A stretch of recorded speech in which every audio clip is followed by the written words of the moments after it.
Did you know the earliest magic wands were found in ancient Egypt, carved from ivory and used in rituals to ward off evil spirits? Or that the first recorded magic trick, the cups and balls, dates back to Roman street performers over 2,000 years ago? Fast forward to the Middle Ages, when alchemists blurred the lines between science and sorcery, claiming they could turn lead into gold. By the 19th century, illusionists like Jean-Eugene Robert Houdini revolutionized stage magic, paving the way for icons like Houdini. Magic's story is one of mystery, transformation, and relentless curiosity. So today, let's dive into the history of magic. Magic has deep roots in human history, with ancient civilizations practicing rituals that might surprise you. In Mesopotamia, over 4,000 years ago, people performed the Surpru ritual to cleanse themselves of unknown sins by transferring guilt onto objects like onions or wool, which were then burned to achieve purification. In ancient Egypt, magic known as Heka was integral to daily life and religious practices. Magicians performed acts that blurred the lines between illusion and divine intervention. A notable figure is Dedi of Djedid-Snerefu, a legendary magician from the Westcar Papyrus, who was famed for reattaching the severed heads of animals such as geese, showcasing his mystical prowess. In ancient Greece, magic was intertwined with daily life. Practitioners used curse tablets, known as katatisomi, to invoke deities for binding spells, often to influence love or competitive outcomes. These lead tablets were inscribed with specific curses and buried to activate their power. The term magic itself has intriguing origins. It derives from the Greek word magos. The term magic comes from ancient Greece, derived from the Persian word magus. Initially, it referred to religious practices, but over time, the Greeks and Romans began associating it with fraud and danger. Magic became a label for unconventional rituals and was often used as an insult. In ancient Rome, magic carried legal consequences, and laws were introduced to criminalize certain practices. Roman writers like Pliny the Elder connected magic to Persian figures like Zoroaster, reinforcing its foreign and mysterious reputation. Despite its negative connotations, magical practices such as binding spells were common in Greek and Roman societies. During the Middle Ages, Christianity redefined magic as evil and associated it with demons, contrasting it sharply with miracles. Magic was often linked to heretical or rival groups, and associations of harmful magic became widespread. The Church condemned magic as tampering with the natural world, yet magical elements persisted in Jewish mysticism, Islamic traditions, and even within Christian contexts. In the early Middle Ages, people had mixed views about witchcraft. Some thought it was evil and should be punished, while others believed accusing someone of being a witch was wrong. For example, a 7th century Germanic law code, the Pactus Leges Almoranum, treated witchcraft as a crime like poisoning. If someone accused a woman of being a witch, she could prove her innocence with the help of others swearing for her, or through a fight by one of her family members.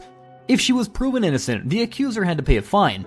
On the other hand, Charlemagne, the ruler of the Franks, ordered the death penalty for anyone who burned a supposed witch, saying Christians shouldn't believe in such things. Later in the Middle Ages, witch trials became more common, especially if witchcraft was linked to heresy or political schemes. In 1425, Veronica of Dicinis was murdered even though a court found her innocent of witchcraft. Her father-in-law just didn't want her to marry his son. Joan of Arc's famous trial in 1431 also showed how accusations of witchcraft could be used unfairly. She led France to victory in war and said her visions were from God, but she was captured and accused of heresy. She was forced to give up her visions and wear women's clothing, but when she didn't, she was burned alive. This kind of punishment was usually for witches, showing how people's fear of witchcraft was growing. Alchemy, though, was a huge part of medieval magic. Alchemists weren't just trying to turn metal into gold. They wanted to unlock the secrets of the universe, like finding a potion to live forever. It was a mix of science, mystery, and spirituality. Some of the most famous alchemists, like Roger Bacon and Albertus Magnus, were actually monks. They spent years studying how the natural world worked, blending faith with experiments. Even though they didn't always succeed, their work paved the way for modern chemistry. But as time went on, the idea of magic started to split into two very different things. On one side, there were the harmless performers who did sleight-of-hand tricks to entertain crowds. These people might be what we'd now call magicians, but on the other hand, there was witchcraft, which people thought involved dark spells, curses, and deals with the devil. This second kind of magic led to some of the darkest chapters in history. Okay, let's take a wild turn into the darker, more mysterious side of magic. Black magic. It's also called dark magic and has roots in ancient cultures worldwide. It's often defined as the use of supernatural powers for malevolent purposes. Unlike mystical alchemy or religious miracles, black magic aimed to harm or manipulate. In medieval Europe, black magic was tied to the devil. Necromancy, summoning the dead, was one of its most feared aspects. Imagine this: priests burning corpses to cleanse them of dark influences. In one chilling tale, a 15th century monk named Johannes Hartlieb claimed that practitioners could carve symbols into the flesh of animals or even humans to curse their enemies. During the Renaissance, magic evolved from mystical rituals into a form of intellectual curiosity and performance art. Scholars and artists delved into the natural world, blending science with the supernatural. This period saw the emergence of alchemy, where practitioners like Paracelsus sought to transform base metals into gold and discover the elixir of life. Their experiments laid the groundwork for modern chemistry. In the 18th century, Italian magician Giovanni Giuseppe Pinetti, known as Chevalier Joseph Pinetti, revolutionized magic by performing elaborate illusions for European royalty. He is often regarded as the first modern magician.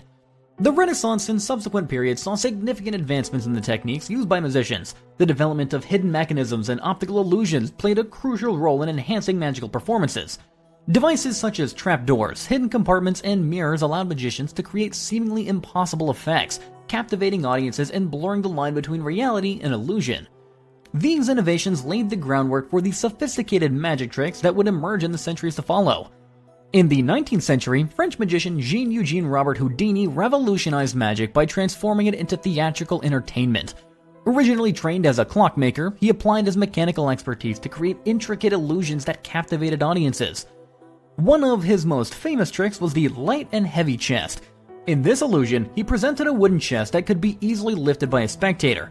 However, upon his command, the chest became immovable, even for the strongest individuals. This effect was achieved using electromagnets, a novel application of emerging technology in performance art. Robert Houdini also incorporated clockwork automata into his acts. These mechanical devices, resembling living beings, performed tasks like writing or drawing, blurring the line between man and machine. His background in horology enabled him to design the sophisticated automata, showcasing the fusion of art and engineering. The late 19th century and early 20th centuries marked the golden age of magic, a time when magicians transformed their craft into a premier form of entertainment.